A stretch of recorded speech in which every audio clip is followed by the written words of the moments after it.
you're on the path. The doctors, nobody has any questions at all. They're like, oh, sure, you want us to, chop off your genitals and completely, quote, make you a woman? We'll do it. Now you point out I was an adult. It wasn't like I was a child, but still, it wasn't exactly like they said, let's make sure that this is real for you. They just were fast tracking you into it. And what happened with the church and the Robert Frost poem?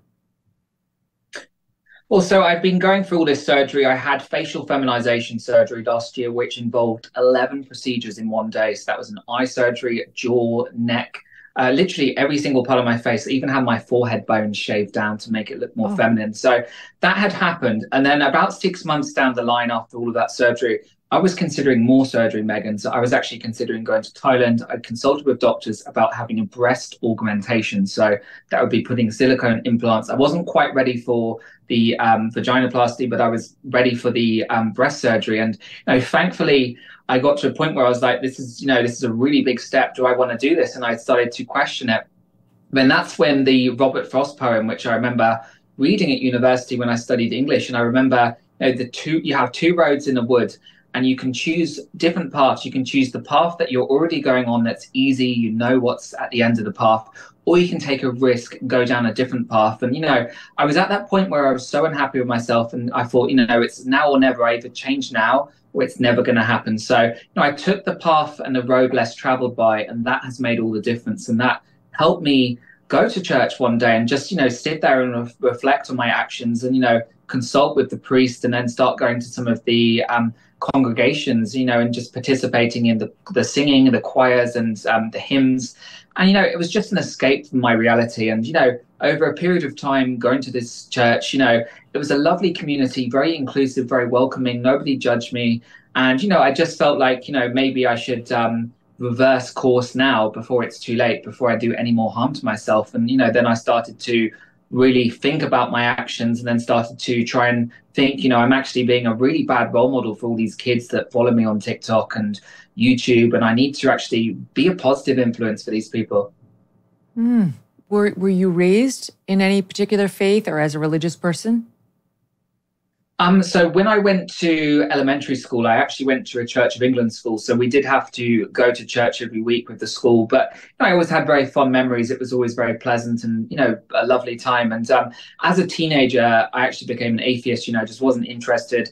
And a lot of teens, sadly, become like that these days because, too busy on the phone. They're not interested in going to church and connecting with God. So, I kind of lost faith completely until the moment when I really needed some guidance and some light. And it was, at that pivotal moment when these two roads and paths were in front of me that I just decided I need to find another solution to my problems, and I need to try and find God again and rediscover that.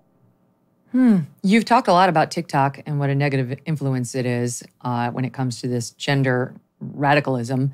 Can you spend a minute on that? Because I think there'll be a lot of parents out there wondering, what do I need to know, Oli? What do I need to know to protect my kids? So I've got two very in-depth chapters about TikTok and how harmful this is. And TikTok came about around the same time as the pandemic.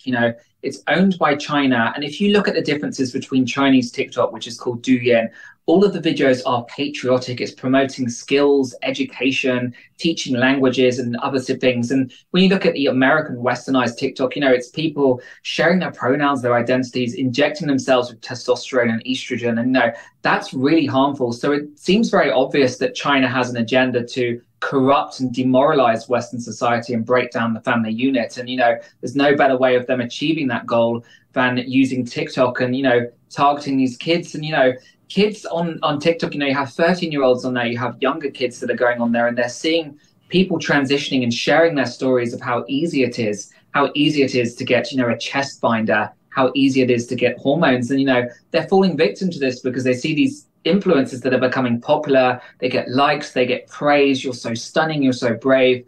And those kids that are struggling with themselves, they're struggling with their identity, they see that as an escape, as an opportunity to feel validated. And that's what's really harmful.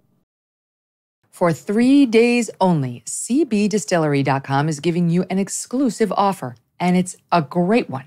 Right now, you can get up to 50% off everything when you use the code VIP.